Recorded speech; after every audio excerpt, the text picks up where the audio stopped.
When we read these teachings we try our best in our life to incorporate them in our lives.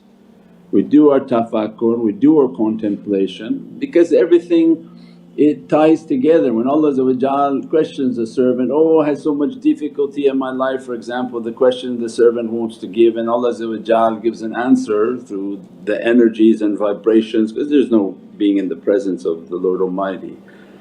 But however that questioning will take place and whatever the person wants, you can get a sample of how our emails come in.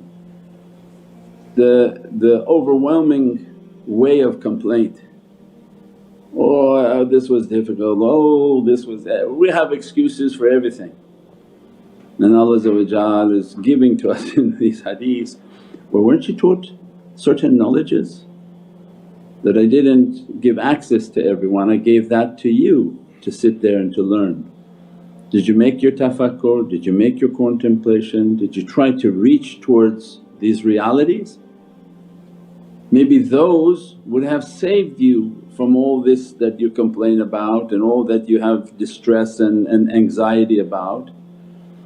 So it means we are a creature that continuously has issues in our minds, complaints, that they're so busy trying to speak about something and complain about something, and they never take into fact that, wait, you were taught something and you didn't implement those teachings and you're still sitting and complaining.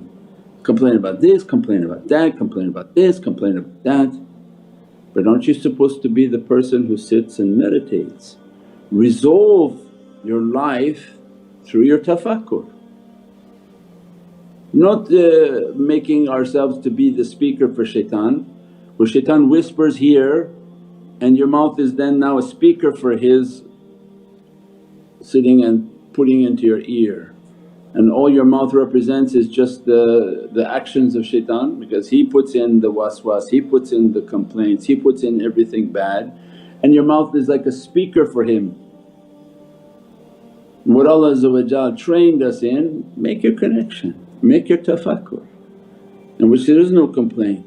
In that world of light reach to that authority and ask for help, ask for support, ask the difficulty be taken, that my arms to be extended, Ya Rabbi, that your support to reach to me. Have you ever thought that why is difficult on the outside when Allah's love is on the inside? Well, because He doesn't want you going to the outside. If every day you open your door and somebody throw a rock in your head, how many times does it take a person to realize that it's probably not the best thing to open my door at that point? Because every time I open the door somebody throws a rock and I get hit. Maybe that's a sign that I'll stay in, I'll do my inner. Because that's an analogy that when the outside life is becoming more and more difficult but you're seeking resolution outside, but the safety and the energy comes inside. When outside is difficult, the servant and believer goes inside. Go into your heart, go into your connection, reach to the shaykh, from the shaykh reach to the madad and support and presence of Prophet. Make your salawat, make your durood, make everything, Ya Rabbi, that you've opened for me this path and my life was to take it.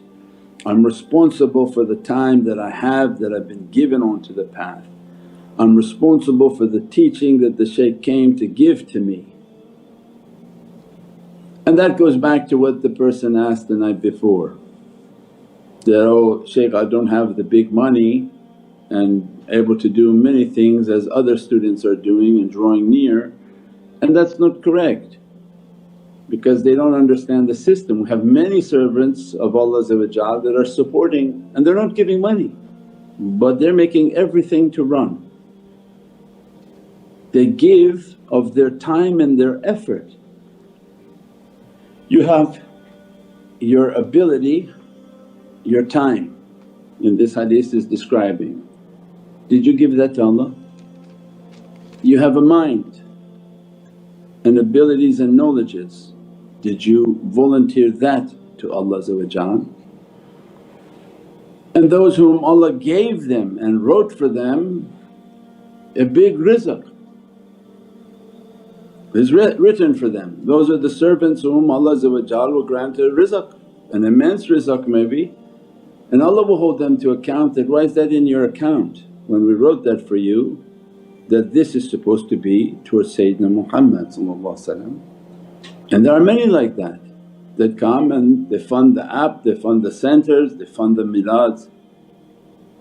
And the role of every servant is not to worry about what someone else is doing, because you're not going to go into their grave and say, well I know you had a lot of money, you didn't give it. And then the other one say, well I know you had a lot of time and you didn't serve.